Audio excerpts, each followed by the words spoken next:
Welcome back friends. In this video we are going to look at the other utility under what if analysis.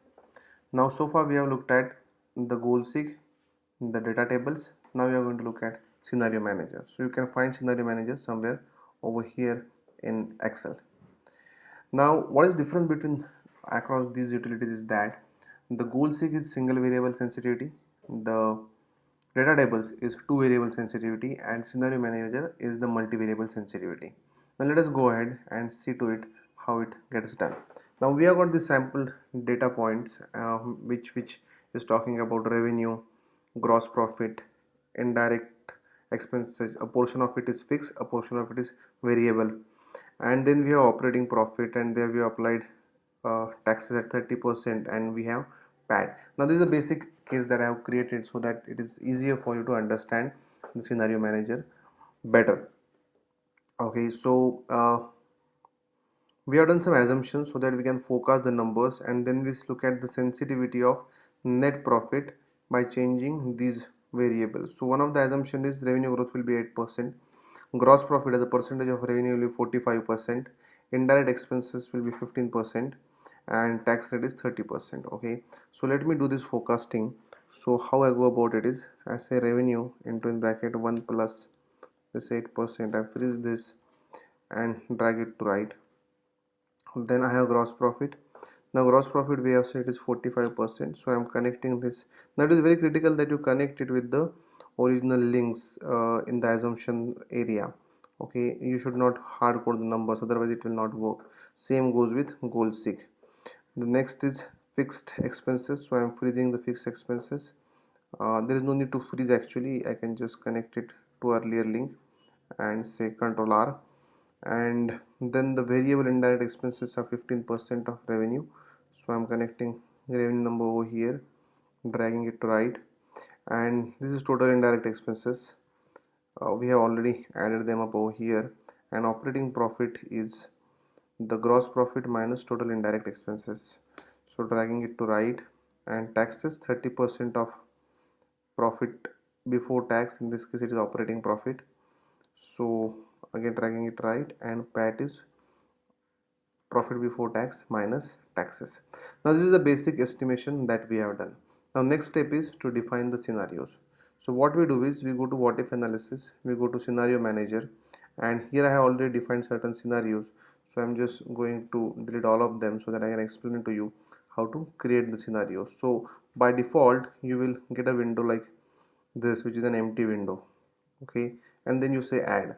Now I say add and create a scenario called as base case scenario. Then it will ask you for changing which cells, so I'm now clicking on this red link and selecting this range. So revenue growth, gross profit, indirect expenses variable, and tax rate. And then it will ask you for prevent changes or hide. I'm keeping the links as they are. I'm just saying okay. So now it will prompt me if any numbers we want to change. So what we assume is the current set of numbers is the base case, and I'm just saying okay. Now the base case got created. Now next one I'm picking up is the optimistic case. Okay, and here the cell references again C14 to C17 remain same. I say okay. In the optimistic case I am expecting revenue growth to be 9%, the gross profit value 46%, expenses 14%. So everything doesn't go in favor always with the company, but for the sake of discussion I am creating this.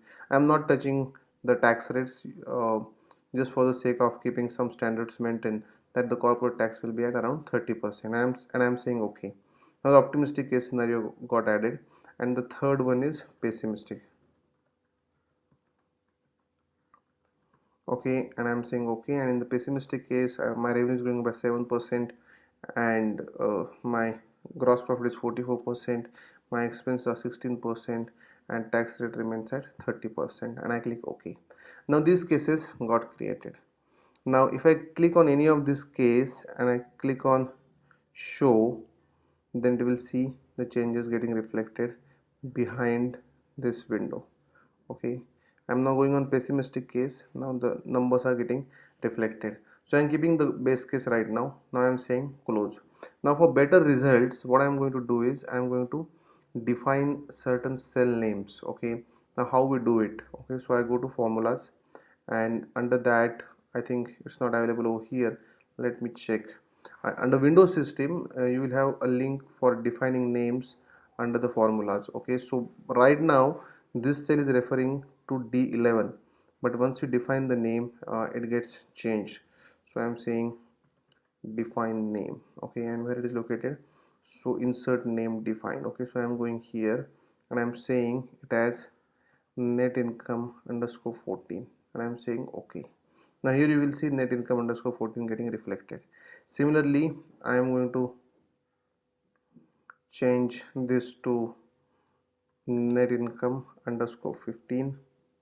Okay, net income underscore 16, so on and so forth till I will continue for 2018.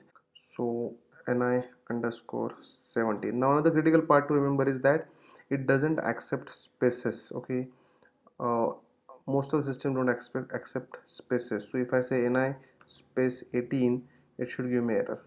Okay, no, name is not valid. So okay, at least it should have underscore. I think it doesn't also take dashes or a dash sign. Okay, so this is ni underscore 18. Now with these parameters in place, I am also going to define my revenue growth cell. So I will define it as, okay, it is already prompting me something, so I'm accepting that as it is. The next one, I'm going to define gross profit, so accepting as it is. Then the next one I'm taking one is variable expenses, and the next one is tax rate. Now with these we have completed defining names. Now what we do is, once again we go back to data, we go back to what if analysis, we go back to scenario manager. Our scenarios have already been defined over here. Now I just click on summary. Now it will ask me which results are you interested in. So what we will do is we'll select the net profit result. Okay, and we'll just say okay. And here is the scenario manager summary. You will see it has created three cases: base case, optimistic case, and pessimistic case. And depending on the inputs that we had given, it has given us the summary of net income of 14 to 18 under each scenario. And you will also see the names that we have given over here are getting reflected over here. So whatever assumptions we had for revenue growth, gross profit, indirect expenses, and tax rates are getting reflected over here, and these are the net incomes of those specific year. Now the best part of this is that you can include as many variables as you want and create as many scenarios as you want, and give the flavor of flexibility in your presentation, give your viewers a sense that how numbers will get reflected, how scenarios would pan out if different numbers are chosen as the cases.